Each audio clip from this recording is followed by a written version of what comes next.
This episode of Techno Buffalo is brought to you by Audible. Welcome back to another episode of Ask the Buffalo. This is the show where you can ask me, John Rettinger, any question you've got from the wide world of technology. Not sure what phone to buy, don't know what tablet's right for you, don't know what piece of tech to buy Dad. This is where you can ask. On this episode of Ask the Buffalo, we're going to talk about the new Nexus 7. We're going to talk about BlackBerry 10 and Windows Phone 8. We're going to discuss the new MacBook Airs and a whole bunch of technology in between. This is Ask the Buffalo. Let's get started.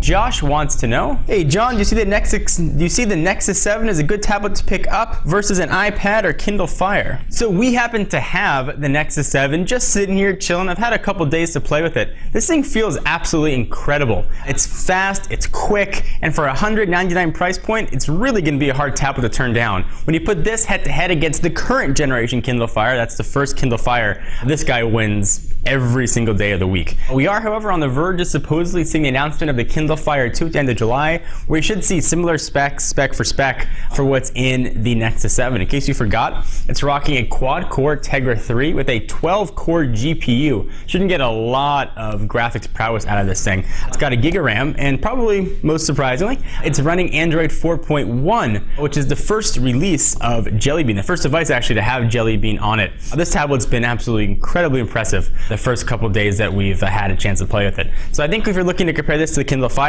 a no-brainer for this. If you want to compare it with the iPad, it's a whole different beast. Looking at it, definitely a couple $100 difference. You could buy two of these actually before you can even get an entry-level iPad. So I'd be hard-pressed to not recommend the Nexus 7. User Cody1094 asks, hey John, what do you think will be better, BlackBerry 10 or Windows Phone 8? Well, Cody, last week BlackBerry and RIM, the company that makes Blackberries, had their earnings call. They said BlackBerry 10 is not going to be coming now until the first quarter of 2013. That is now, I believe, well over a year of delays. So while Windows Phone 8 is going to be coming this year, and probably relatively soon, or you gotta wait until 2013 for BlackBerry 10, clearly Windows Phone 8 is going to be the way to go. Plus, there's no guarantee that BlackBerry 10 is even going to be in existence, or RIM is even going to be around come this time next year. The death clock is clearly ticking for RIM, and they've got just a few months, in my mind, to turn things around. Do you care about BlackBerry 10 anymore? Are you willing to wait until 2013 for it to come out?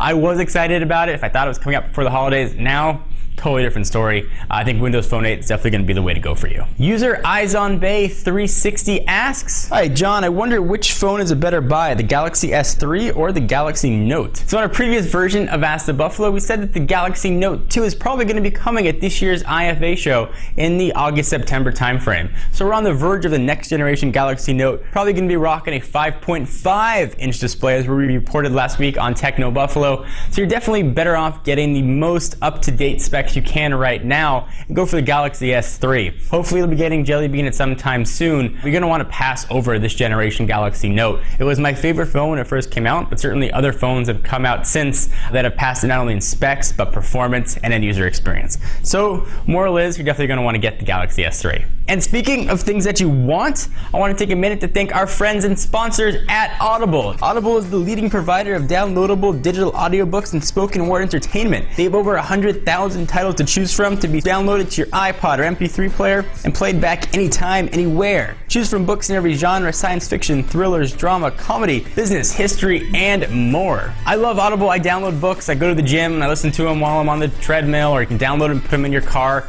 Great way to go. Go to audiblepodcast.com/techno to get your free audiobook. You can try it, see if it's right for you. I think you'll find that you really like it. Again, that's audiblepodcast.com/techno.